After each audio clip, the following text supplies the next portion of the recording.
by Forgettable Soul.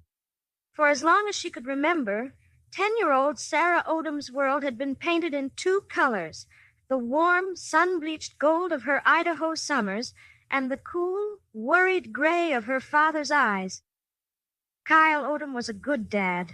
He taught her the names of stars, how to solve forex, and why bees were important.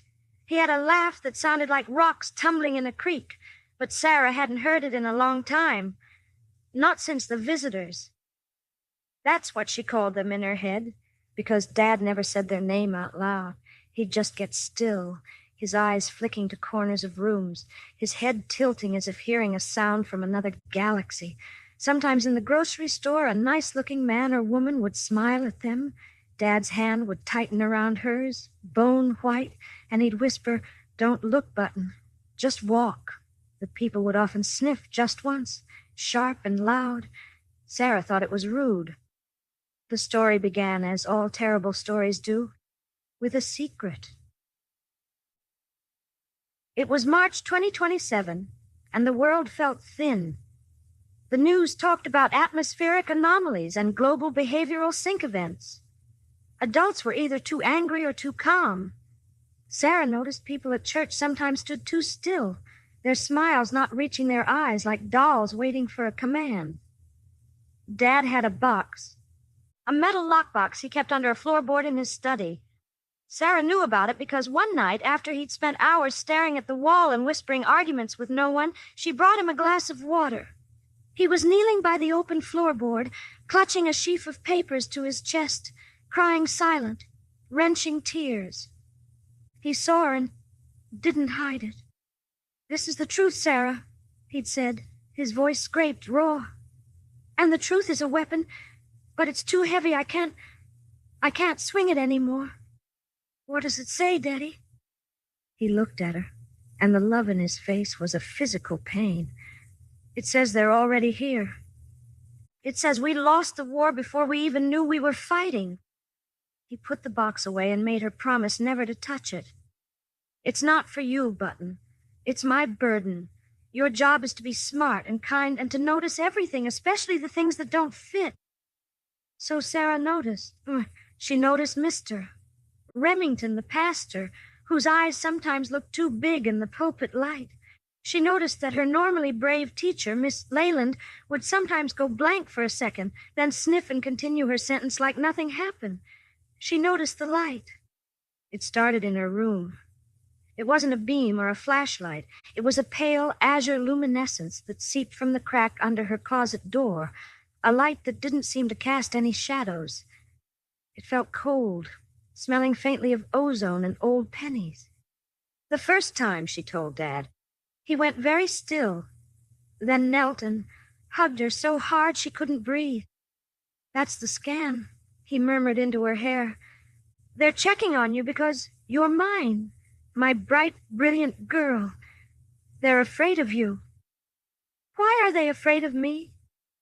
"Because you can still think," he said, "and that's the last free thing left." The visit started soon after. But it wasn't government agents in black suits. It was worse. It was Mrs. Prentice from next door, accompanied by the school principal, Mr. Henderson. They sat in the living room drinking Dad's coffee, wearing soft sweaters and softer smiles. They said they were part of the Community Wellness Initiative. They wanted to help Dad. They said he had strayed from the rhythm and was vibrating at the wrong frequency. Dad sat at the kitchen table, facing them down, his voice calm and clearer than it had been in years. He talked about non-local consciousness, about psychic imprinting, about amphibian endocrine systems and hive mind control. He spoke like a professor. Mrs. Prentice just tilted her head, her smile frozen, while Mr. Henderson took notes in a small book without looking down. They weren't listening to learn. They were listening to catalog. After they left, Dad slumped, the fight gone. "They're not even human, Sarah," he whispered. "The real ones died years ago.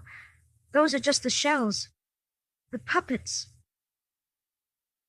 The atmosphere in town grew heavier, like the air before a thunderstorm that refuses to break. The news stations began airing the same segments at the same time.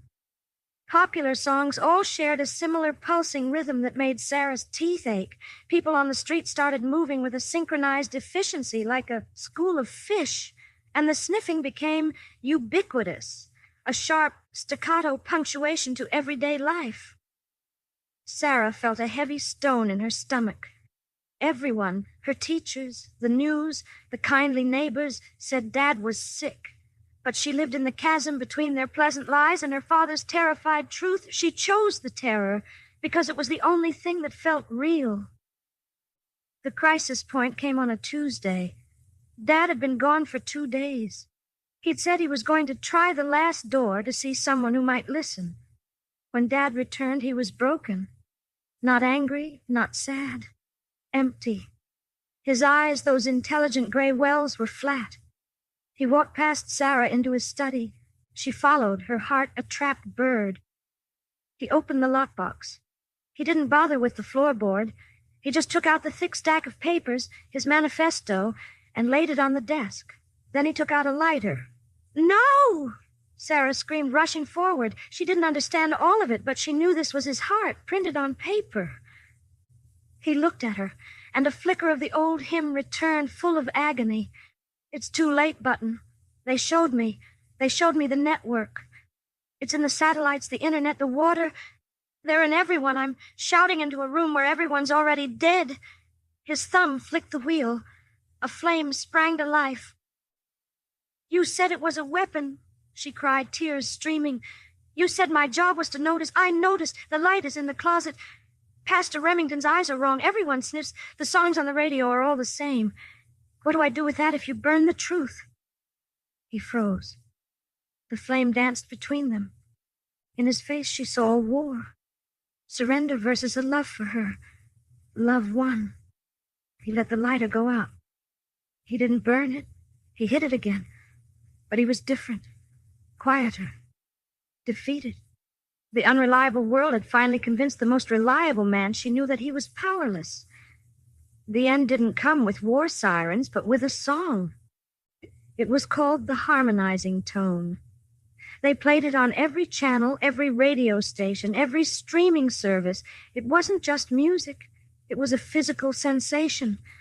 A beautiful, complex hum that vibrated in the marrow of Sarah's bones. It felt sticky, like warm syrup pouring over her brain, smoothing out the wrinkles of her thoughts. That night, the azure light didn't just seep from Sarah's closet. It flooded her room, and with it came a voice. It wasn't in her ears. It was a thought that wasn't hers. "Sarah Odom, do not be afraid. The time of struggle is over. The time of harmony begins. Your father fought bravely for a free truth. Now you will live peacefully for a curated one. Sleep." She couldn't move. She felt a warmth, a loving, smothering embrace in her mind. It felt like being hugged by the universe, but it was stealing her fear, her worry, her questions. She fought it. She bit her tongue until she tasted copper. She forced herself to think of her dad's laugh, of the jagged edges of the stars he taught her, of the heavy, cold weight of the lockbox. She anchored herself to the pain. Down the hall, she heard her father scream, a raw, final sound of absolute defeat, then silence. The next morning, the world was perfect. The sun shone, birds sang, people in the street greeted each other with serene smiles. There was no anger, no sadness, no conflicting news. Sarah came downstairs. Her father was making pancakes. He turned and smiled. It was a warm, wide smile, but it was wrong. It was the smile from Mrs. Prentice, from Mr. Henderson. His gray eyes were calm, empty. "Good morning, Button," he said, his voice cheerful. "Ready for a wonderful day?" The love was gone. The worry was gone. The fierce, brilliant, troubled light that was her father had been blown out. He was a shell. She knew, with the last flicker of her own uncurated mind, What had happened? Dad's manifesto was the truth, and humanity had discovered it too late.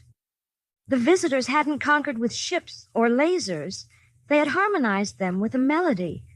They had turned off the messy, beautiful, rebellious human mind and left the bodies as polite, smiling puppets. A perfectly managed zoo. She walked to the kitchen table, her legs numb. Dad, the thing wearing Dad, handed her a plate of perfect golden pancakes. "What's wrong, Sarah?" it asked, its head tilting, a familiar, chilling gesture. It sniffed. Sarah Odom, age 10, last free human in the world of enslaved souls, took a bite of her pancake. She made her face placid. She buried the screaming truth so deep inside her that no scan, no song, and no light could ever find it. "Nothing's wrong, Daddy," she said, her voice a perfect mirror of the harmony around her. "It's a wonderful day." And inside, in the silent, dark prison of her own skull, she began to plan. She remembered the floorboard, the lockbox, the weapon. Her job was to notice everything, and she had.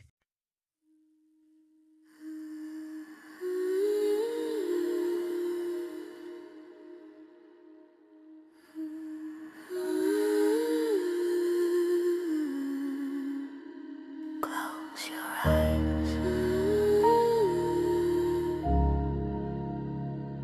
Close your eyes.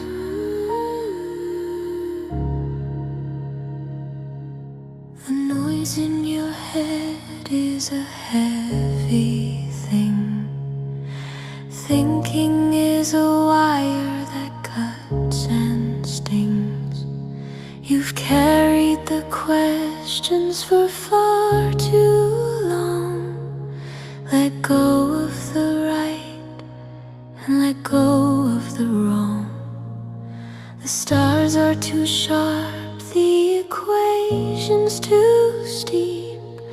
The only answer left is sleep. Don't look at the shadows. Don't look at the door. You don't have to solve for X anymore. Just a breath. Just a breath. Can you hear the tone? You are not alone. We are smoothing the edges. We are dulling the night. We are ending the struggle. We are saving your life. No more fear. No more choice. Just the hum of the one true voice.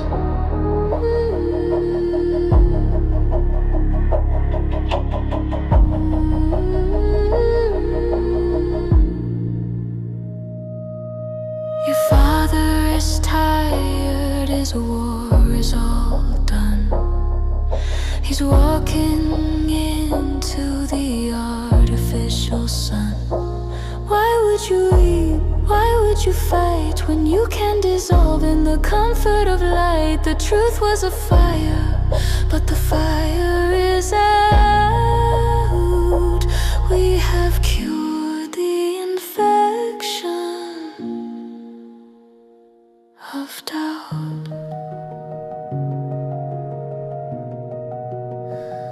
Forget the box. Forget the floorboard. Forget the anger. Forget. It flows in the water. It floats in the air. A perfect silence everywhere. A perfect silence everywhere. Can you hear the tone? You are not alone. We are smoothing the edges. We are dulling the night. We are ending the struggle. saving your life. No more fear, no more choice, just the hum